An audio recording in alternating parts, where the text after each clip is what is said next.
If there's one thing you'll hear regularly as an entrepreneur or freelancer when you're running a business, is consistency is key. Social media channels favourite it, Google loves it when you're consistent with blog content, and for smooth running of your business, staying consistent is a major factor. So how do you do it? In this episode of Let's Talk, I chat with wellbeing coach Danny Evergreen and brand designer Laura Robinson. We're sharing our own experiences, tips and advice on how to stay consistent in your life and your business. I'm Laura Bean and this is Creative Little World. Consistency, in my opinion, is key to being an entrepreneur. Implementing consistent practices, so have a game plan. What do we think? Do we think having a goal, having something to aim for, do we think that helps with consistency, or does that really not help us because we end up procrastinating all the time? I think it helps to have a bit of a plan of, say for you, we're talking about consistency when it comes to content, having a bit of a plan of what you want to say, when you want to say it, key topics to talk about. I think that can definitely help, because if you have a clear idea of what you're doing, it makes the consistency easier, because you'll approach something knowing what you're going to do. Whereas if you don't have the sort of ideas or anything mapped out, it can be easy to put that task to one side because, I don't know what I'm going to do for that, so I'm just going to ignore it for now. On the flip side, I think there's almost the danger of making it overwhelming. So if you have too big a plans, again, it can be hard to be consistent because you look at it as too big a job. So for me personally, I break it down, and I will have, say like my YouTube videos, I will plan out the next few topics, and I have in my calendar like when I'm going to film, when I'm going to edit.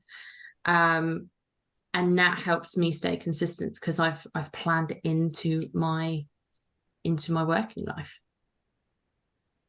Yeah, and I think consistent processes is really useful. So like if you're going to make a piece of content, for example, knowing that each time you make a piece of content, you do the same you follow the same process. So you record it, you edit it, you upload it, and you know how you're going to do each of those things because you're consistent with that. It then takes away a lot of the energy of thinking about how you need to do things or what you need to do next. So the same thing as like if you're onboarding a new client, or if you're following up, you've got a sales call, you have a consistent process that you follow. I think that's something that when you implement that makes life a lot easier, and it makes it a lot easier to be consistent in general in your business. So what do you feel like if you do end up not keeping that process going, how do you find the momentum to get back into that plan, back into that consistency? Because that's something that very easy for me to push my process aside to concentrate on work and then forget, say, about social media or forget about updating my website. And that is, where the consistency for me as an entrepreneur drops sometimes. So what tips have you guys got for keeping yourself going and keeping consistent, especially on the boring jobs that none of us entrepreneurs like doing? Well, I think there's a little bit of, needing accountability sometimes. So again, I'll go back to this YouTube channel, because I say I do a weekly video. Like, even if actually reality is no one, I'm sure they're not sat there waiting for weekly videos. No, it's not sent a video out this week. Exactly. But because I've set out that accountability like out loud, I've said it to other people. It's on here now. Yeah, and it's on here, exactly. It makes me, it's not a pressure in a way that, it's not an uncomfortable pressure, but it's that kind of encouragement to say, well, you've told them you're going to do that now, so, you want to deliver it. And I think having accountability can play a massive part in helping you to keep consistent. So Danny, what obviously they all talk about the algorithm, and you've got to be consistent to keep the algorithm happy. What tips have you got? What kind of mindset to keep you being consistent as an entrepreneur? What kind of mindset tips and tricks are there that we can be using? I mean, I think touching what Laura was just talking about with having that accountability is, don't wait until you're ready to do something. because it's very easy to go, oh, I need to learn more about that first, or I need to plan everything out first. And that can be a brilliant tool for procrastination. We go, oh, well, I can't do that yet because I need to plan it, and I'm going to spend 8 hours planning. And planning is really useful as long as you're then taking action. But if you're using planning as a way of not taking action, then it's actually not useful at all. So for example, things that I might do is I'll put a deadline in, and I might advertise a workshop. And then once I've already put the date in the diary and I've started advertising it, then I'll work on the content and the slides and everything else that I need to be ready for that date. But I could do all of that stuff first and be like, oh, I need to work on that workshop. And that date would just push and push and push, because other things would come up that might seem in the moment more important. So I think, the difference between running your own business, being an entrepreneur, and being employed is that you don't generally have someone else setting those deadlines for you. You don't have that knowing that you've got to present something at a particular meeting or whatever it is. So you almost need to create your own deadlines and know that it's okay if you're not perfect, and it's okay if you don't feel 100% ready. But if you put yourself out and you try something, then you're going to have the opportunity to learn from it. So it's that ability to kind of take a little bit of a risk and believe in what you already know, rather than using learning or planning or whatever as a procrastination tool. Yeah, and I do believe that you kind of need to recharge as well. So kind of go back in and just recharge, recheck that these are hitting your goals, that that actually look at the data, because being consistent is great, and you could be consistent for a whole year, but actually look at why you're being consistent. Is it actually working? Is it actually moving your business forward? Is it actually getting you towards that goal that you set, way back in January or whenever you set your goals? What about this kind of seeing it as an experiment when you're consistent, seeing everything as an experiment? What do you think about that, Laura? Would you recommend that? Yeah, absolutely. And I think, like you've just said, there's no point. You can be consistent in something, and if it's not doing anything for your business, not moving that needle anywhere, then is it worth it? Is it worth your time? Is it worth the energy? So yeah, I think it's really important to trial and, it's trial and error, isn't it? Like everything we do should be a case of, well, I'm going to trial that for, let's say like 3 months. I'm going to write, a blog post every other week for 3 months and see what happens to my website analytics at the end of it. And also, I think once you've done that, one, you can obviously measure whether it's worth doing. And then two, when you hopefully get good results, that is like the extra fire, isn't it? That's the extra momentum. That's, I see results, like subscribers going up on YouTube, or the video stats improving, and, people complimenting them or coming to me, finding me for business through my videos. And I'm like, okay, well, I can see, the results coming in, and that gives me momentum to keep going. So I think if you're just putting things out there and not checking it, you're in danger of, one, wasting a lot of time if it's not working for you. And again, like losing that momentum, because if you haven't realized there's a point to it, then you probably don't feel like you should carry on with it. But Danny, do you think, because that's a really great tip from Laura, looking at your website stats and everything, but Danny, do you think like you can be over consistent, so you can over plan and over make everything a routine? Is there a danger of doing that in your business? Yeah, I think this depends a little bit on personality type. Some of us like to be really planned, and some of us like to kind of go all in with something, and some of us are kind of more flexible naturally and like to kind of just adapt as it goes. And both work. It's about finding what works for you. But I think if we're talking about consistency, we need to also think about not just consistency in actually what you're doing in your business, but what you're doing to support yourself in maintaining your business. So are you consistently having a lunch break? Are you consistently making time to do things that are good for you, or to make time for your family, or whatever is important in your life? Because, especially if you are an entrepreneur and you're maybe a one man or one woman band, and you're, on your own, there's so much to do. We know that it's very easy to be very, very consistent with maybe getting your social media out, but not being very consistent with taking care of yourself.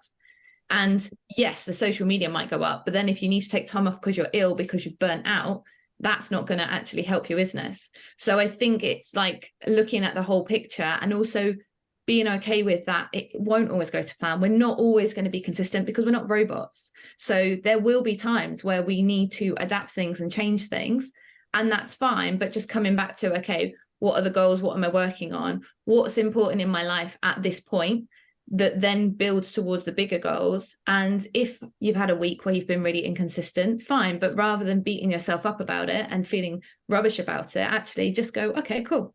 Last week didn't go to plan, but this is a new week and I'm going to be consistent this week.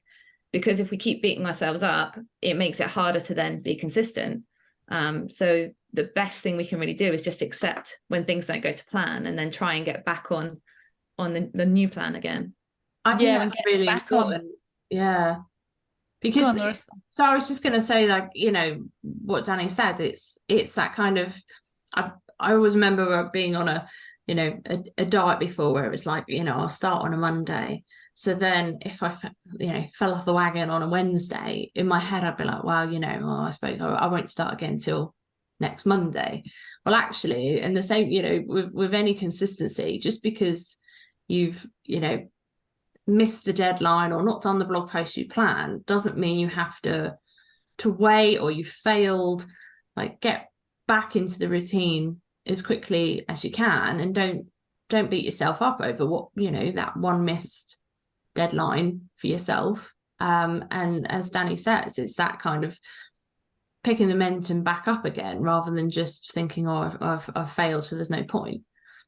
Oh, that's so true. That picking yourself back up is probably the most important thing about being consistent, because like you can easily lose 2 weeks and go, oh, not bothered. But being, like you say, everything as an entrepreneur, being every part of your business, that picking yourself back up is probably the key point for me in consistency, is because things do happen in life, working mom, partner, family, everything gets thrown at you at the same time as being an entrepreneur. So yeah, that picking yourself back up, getting as quick as you possibly can. Like, don't leave it till Monday. I hate that. I hate where people go, oh, I plan on a Sunday and I'll start on Monday, and it's like, no, start today. It's a bit like everyone's slowing down for Christmas. I don't get that either. I'm like, you've still got 14 however many days left, just keep going. Why are you stopping? But what do you feel about, because it's a hot topic at the moment, morning routines and, consistently getting up at the same time every morning, doing the same routine?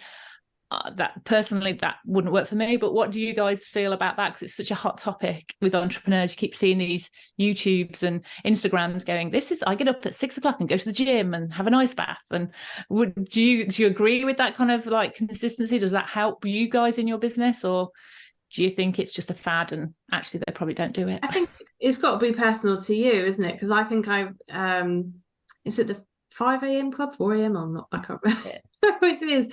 But I instantly was like, I don't want to get up at that time. Like, that doesn't work for me. I get up reasonably early and I'll go swimming every morning, but that's because I found something that works for me.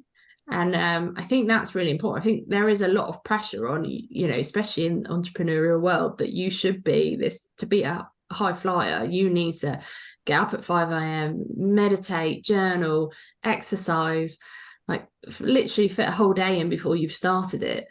And I think that's a lot of pressure to put on yourself, and you won't be consistent because you're not, if your heart's not in it, or it doesn't align with who you are, then you're not going to keep it up. What about you, Danny? You getting up at 5 o'clock? Sometimes. I'm actually a massive fan of a morning routine because it really works for me, because I am a morning person. That said, I don't do exactly the same thing every single day. But during lockdown, I started an online group, and that's exactly what we did. I mean, we didn't do it at 5 a.m, but we would get up and I would lead. We'd do some movement, we'd do some guided meditation, we'd do some journaling. And part of that's because I felt like I needed a reason to get out of bed each morning and to kind of give me some focus and that connection with other people. And then after lockdown, we kind of continued it, and I really enjoy that. This year, it shifted because I had surgery and I needed some recovery time and things. I stopped it, and actually I haven't restarted it. And I probably will restart it in the new year because it really works for me. And I like that consistency of getting up at the same time each morning and doing what works for me.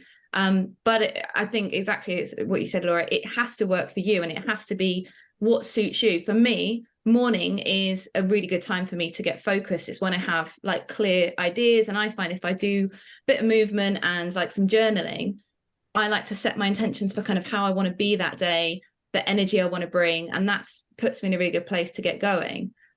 But I'm not very good kind of in the evenings because I get tired early, because that's just how I am. If you're someone who naturally likes to get up a little bit later or kind of starts thinking clearly a bit later, then doing a morning thing is not going to work. And I really don't like this idea that you have to be up at 5 a.m. to be a successful entrepreneur. Like, it's rubbish. There is no one way to do things. It is, I think, really testing things out. Some people I know take the whole morning to just do things that are for them, and then they work on their business in the afternoon.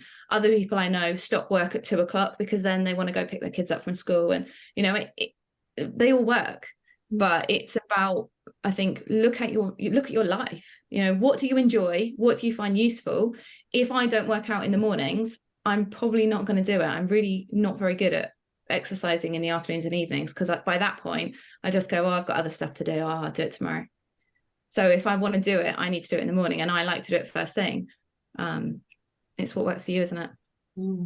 Yeah, I'm a big one for accountability. I like accountability. So I have a run club. So I go to my run club and run with them, because they are making me accountable to turn up. So I wouldn't work out in the morning because I've got running. And then, you know, similar thing, I have a certain routine because I've got children, so I have to do certain things. But then I sometimes, when it comes to my business, especially social media, that's where my consistency just drops off. So I'm going to look at what times I am most productive and start actually putting in some times of when I will be working on these things, so they don't drop off my to-do list and they don't drop off my daily actions. But yeah, it's an experiment being an entrepreneur, isn't it? It is finding out when is your, and I think that's a really good point of Danny's, is find out when you're most focused. Yeah, I think that was a bit of a game changer for me, finding out when my key focus hours were, and like you say, put the most important tasks in that focus time. So and utilizing that time, isn't it? Because especially with social media, I mean, I have a love-hate relationship with it. Sometimes I love being on it. Sometimes I just want to shut all the accounts down and hide from the world. And in those times, it's helpful if I've like pre-written some posts or pre-planned them, because it takes the pressure off the me in the moment, that kind of that, oh, I can't be bothered, I'm not feeling it today, because the me that was in the moment and had enthusiasm for it, like, planned it for me. So sometimes it's, consistency doesn't have to mean, you know, you're constantly every week like energized for writing your social media posts, for example, but it could mean that you've planned out what you're doing, and in those times where it is better for you to get on ahead with your content and use that time to do it. Yeah, and ahead really helps, I think. Yeah, the other thing I think is really useful is if you've got something that you find maybe challenging that you want to do consistently, is to do that thing of like habit chaining. So you link it to something else you already do. So for some people, exercise is one of the things that they want to do. It's really challenging. So you link it to something else. You always do it kind of at the same time. Let's say social media, I want to make sure I'm going to write a social media post every day. I could decide that the first thing I do when I sit down at my desk is I write a social media post. Or, you know, people do things when they brush their teeth, they say affirmations in their head. It's linking it to something that you already do. So you're not having to create kind of a whole new habit. You're already following your normal habits, and then you just link that kind of directly onto something. And again, it's finding what works for you, but sometimes that can be a good way of getting it started so that you then are consistent with it before you eventually it becomes the new habit itself. Definitely. And, you know, I think that's a really good tip of like adding it to another task that you're already doing. I think I'm going to have to try and use that one, especially when it comes to social media. But yeah, I think that's great. Unless you've got any more tips and tricks that you use, do you reward yourselves? Do you, how long do you keep a habit going? How long do you keep consistency going? And then, you know, do you have an end point, or do you just keep going until you stop being consistent? How do you guys do that? Do you track it? Do you every month, do you just check that you're doing the same consistency habits, or do you, have an end? I think for me, it's how long it works. If it's still working in the right direction, if it's still helping me move towards my goal and it still works in my life, then I'm gonna try and keep consistent with it. But let's be honest, I'm not always as consistent as I'd like to be, and things happen in life, and I'm very happy for my consistency to change if that's appropriate for my general life within my business. Sometimes I've had a client recently who needed a lot of coaching hours in quite a short period of time because they were getting ready for a particular sports event, and so I had to fit 5 hours of coaching in with them in 1 week. So of course other things had to shift. I can't just suddenly work an extra 5 hours because I'm committed to certain things. So was I as consistent with social media this week? No, but I had 5 hours of coaching with a client that was a really great experience for me, hopefully a really great experience for them as well. That's okay with me. So I think it is that, being consistent as long as it's working, but also for me, it's about being flexible and knowing where your priorities are, what's really important to you in your business and how does that work with the rest of your life. I think that I like the rewards thing. I implemented that once I was training for a half marathon, and I'd written in a book, like the kind of, once I'd got to running sort of like 3 miles, I would treat myself to, I think it was like a takeaway or something like that. And then, when I got to 6 miles, I was going to buy myself some new trainers, because at this point, like, I'm obviously I'm getting committed to running. So I had it all mapped out, and that helped as well. So, I might implement that for when I do my planning for next year's content. If I manage to stay consistent, give yourself a reward, because that's, if you're aiming, obviously the reward will hopefully be business in, if you're doing your content and stuff, but there's nothing wrong with rewarding yourself for staying consistent and doing a good job, and that can incentivize you until it becomes more of a habit. Yeah, definitely. We don't get that same external validation very much when you're an entrepreneur, do you? You don't have a boss kind of going, oh, well done, you've done a brilliant bit of work there. So you kind of have to create that for yourself. And again, it's finding what motivates you. Is it, giving yourself a treat? Is it giving yourself a little bit of extra time in bed one morning? Finding what is it that's going to make you feel like, yeah, I've done it well, and well done me. Because we do need to take time to appreciate that. It's very easy to constantly be going right, next, and never stop to notice all the hard work you've put in. So just acknowledging and treating yourself a little bit on the journey makes it a bit easier, I think, to be consistent. Yeah, because you have targets and bonuses in jobs, don't you? So set yourself some. Yeah, and I like the idea of sticking it in the diary, so it's there, so it's keeps reminding you that actually that's the goal that you're working towards, and get it, because some of the things that you have to keep doing consistently are the mundane jobs. And there is no big, celebration at the end of them. So, I like that idea. That's a really good tip. So stay consistent and reward yourself lots.